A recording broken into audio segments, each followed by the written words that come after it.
ఏ profession అయినా సరే దానికి కొన్ని నామ్స్ ఉంటాయి. అలాంటి ఉన్నప్పుడు ఎవరైతే పార్టీకి సిన్సియర్గా ఉంటారో, ప్రజాసేవకు అంకితమై పనిచేస్తారో అలాంటి కుటుంబాలని గుర్తుపెట్టుకొని ఎక్కడికక్కడ మనం ముందుకు పోవాల్సిన బాధ్యత మన మీద ఉంటుంది. అప్పుడే సస్టైనబిలిటీ వస్తుంది, స్టెబిలిటీ వస్తుందని చెప్పి కూడా నేను మీకు తెలియజేస్తున్నా.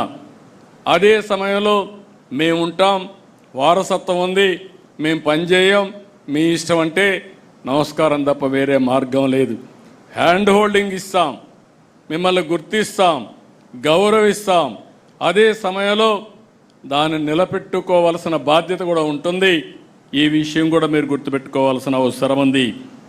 ఈరోజు మనందరం ఎప్పుడు కూడా ఎన్నికలు లాస్ట్ 1 ఇయరే ఆలోచిస్తూ ఉంటారు. 4 ఏళ్ళు పట్టించుకోకుండా లాస్ట్ 1 ఇయర్ క్యాంపెయిన్ చేస్తే, లేకుంటే మనం ఏదో చెప్తే ప్రజలు నమ్మడానికి సిద్ధంగా లేరు.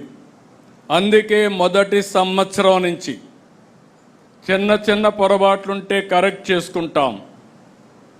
మన పాలసీ నిర్ణయాలు ఏవైనా తప్పుంటే అవి కూడా సరిదిద్దుకుంటాం. మన పరిపాలనా విధానంలో ఏమైనా లోటుపాట్లుంటే అవి కూడా కరెక్ట్ చేసుకుందాం. మన ప్రవర్తనలో కూడా ప్రజలకు నచ్చని విషయాలు, మన కార్యకర్తలకు నచ్చని విషయాలుంటే అవి కూడా కరెక్ట్ చేసుకుందాం. కడాన మీరు ఒకటి గుర్తుపెట్టుకోవాలి, రైట్ పాత్ అనేది ఒకటే, ట్రూత్ అనేది ఒకటే. ప్రజలు మెచ్చాలి, కార్యకర్తలు ఆమోదించాలి. తెలుగుదేశం పార్టీ ఎన్నికలప్పుడు ఏ మెజారిటీ వచ్చిందో దానికంటే అనునిత్యం ఇంకా మెజారిటీ పెంచుకునే విధంగా ప్రజా విశ్వాసాన్ని పెంచుకోవడం కోసం మనం పనిచేస్తున్నామని చెప్పి కూడా నేను మీకు తెలియజేస్తున్నా. ఇది మీకు అందరికీ కూడా కొంత కొత్త అనిపించవచ్చు, ఏంటి ఇవన్నీ అవసరం అని అనిపించవచ్చు. కానీ మనం చేసే పనులు నేను డిఫరెంట్ టైమ్స్లో డిఫరెంట్ చేశాను.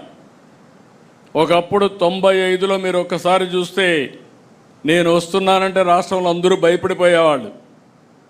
ఎక్కడ హెలికాప్టర్ ఎక్కుతానో తెలియదు. ఐఏఎస్ ఆఫీసర్లు కానీ, మన మంత్రులు కానీ, మన ఎమ్మెల్యేలు కానీ అందరికీ భయం ఉండేది. అందుకే తప్పులు చేయడానికి సాహసించేవాళ్ళు కాదు. ఇప్పుడు కాలం మారింది, కానీ టెక్నాలజీ వచ్చింది.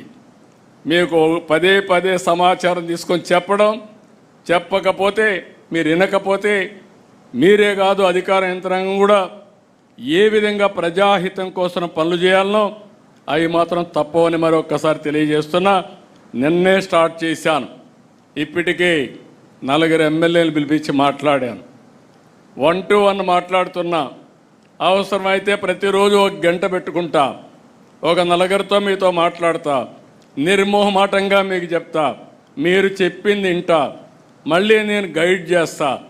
మారితే శుభం, మారకపోతే మనం ఏ విధంగా ముందుకు పోవాల్సిన అవసరం ఉంది.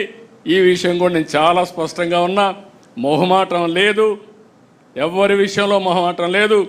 నా విషయంలో కూడా చెప్తున్నా, నా కార్యకర్తలు ఎక్కడ నా కాన్స్టిట్యూన్సీ తప్పులు చేసినా వాళ్ళని పక్కన పెట్టడం తప్ప చెప్పిన తర్వాత మార్చుకునే విధానంతోనే ముందుకు పోతామని చెప్పి కూడా నేను మీకు తెలియజేస్తున్నా.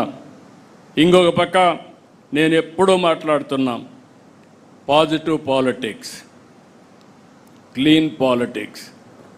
ఇది ఎప్పటికీ శాశ్వతంగా గుర్తింపు ఉంటుంది. ఈ విషయం మీరు గుర్తుపెట్టుకోవాలి. ఈ దేశంలో